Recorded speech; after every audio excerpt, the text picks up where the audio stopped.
Hello everyone. तो बेटा हम पढ़ रहे हैं sexual reproduction in flowering plants और आज की वीडियो में हम पढ़ने वाले हैं विंड पॉलिनेशन। प्रीवियस वीडियोस में हमने देखा कि पॉलिनेशन क्या होता है, एजेंट्स ऑफ पॉलिनेशन क्या होते हैं। तो पॉलिनेशन होता है transfer of pollen grains shed from the anther to the stigma of the pistil, और ये पॉलिनेशन जो एजेंट्स करवाते हैं उन्हें हम बोलते हैं एजेंट्स ऑफ पॉलिनेशन, जिन्हें हमने ब्रॉडली 2 कैटेगरीज में डिवाइड किया, एबायोटिक एंड बायोटिक, और जिसमें एबायोटिक में हमने 2 एजेंट्स लिखे, विंड एंड वाटर। तो उसमें से आज विंड पॉलिनेशन हम पढ़ने वाले हैं। ठीक है, तो विंड पॉलिनेशन को बेटा हम बोलते हैं anemophily. Okay, wind pollination water pollination से ज्यादा कॉमन होता है।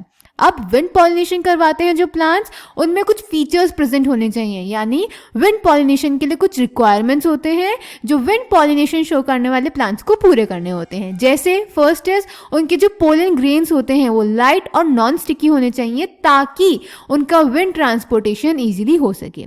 देन इनका जो स्टेमन है वो वेल एक्सपोज्ड होना चाहिए ताकि पोलन ग्रेन्स का डिस्पर्जल इजीली हो सके। इनका जो स्टिग्मा है वो लार्ज और फेदरी होना चाहिए ताकि वो इजीली पोलन ग्रेन को ट्रैप कर सके। ठीक है, अब देख रहे हैं बेटा मैंने तीनों रिक्वायरमेंट्स के लिए रीजन भी लिखे हैं। तो आपसे क्वेश्चन ऐसा भी आ सकता है कि विंड पॉलिनेटेड प्लांट्स में ये अडेप्टेशंस क्यों होनी चाहिए, तो आपको ये पता होना चाहिए क्योंकि ये एनसीईआरटी में लिखा हुआ है। क्लियर। देन नेक्स्ट, इनके पास बहुत सारे फ्लावर्स होते हैं जो कि इन्फ्लोरेसेंस में पैक्ड होते हैं। सिंगल ओव्यूल होता है एक ओवरी में, ये कोई नेक्टर प्रोड्यूस नहीं करते। इनके जो फ्लावर्स होते हैं वो ब्राइटली कलर्ड नहीं होते। क्यों ऐसा? क्योंकि इन्हें इंसेक्ट्स को अट्रैक्ट नहीं करना पॉलिनेशन के लिए। ये एनसीईआरटी का क्वेश्चन है कि विंड पॉलिनेटेड फ्लावर्स और water pollinated flowers nectar produce नहीं करते और ब्राइटली कलर्ड फ्लावर्स नहीं होते इनके, ऐसा क्यों? तो इसका आंसर है क्योंकि इन्हें इंसेक्ट्स को अट्रैक्ट नहीं करना होता पॉलिनेशन के लिए। क्लियर। इसके एग्जांपल्स की अगर हम बात करें बेटा तो इसका एग्जांपल है कॉर्न कॉब। कॉर्न कॉब के जो टेसल्स आप देखते हैं वो उसके स्टिग्मा और स्टाइल होते हैं जो एयर में वेव करते हैं पोलन ग्रेन को ट्रैप करने के लिए। ओके, ऑल्सो ये ग्रासेस में भी कॉमन होता है।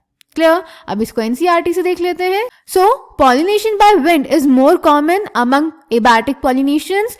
Wind pollination also requires that the pollen grains are light and non-sticky so that they can be transported in wind currents. लिखा है हमने पीछे और रीजन भी मेंशन किया है।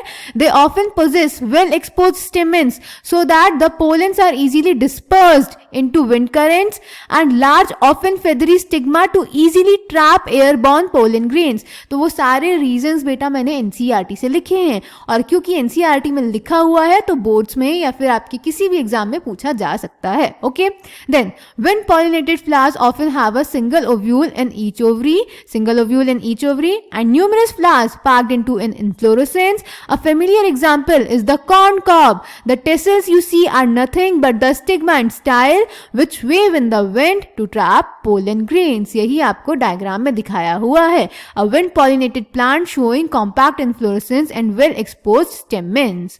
Then wind pollination is quite common in grasses. Okay, तो ये था बेटा आपका wind pollination। नेक्स्ट वीडियो में हम करेंगे water pollination. Okay, thank you.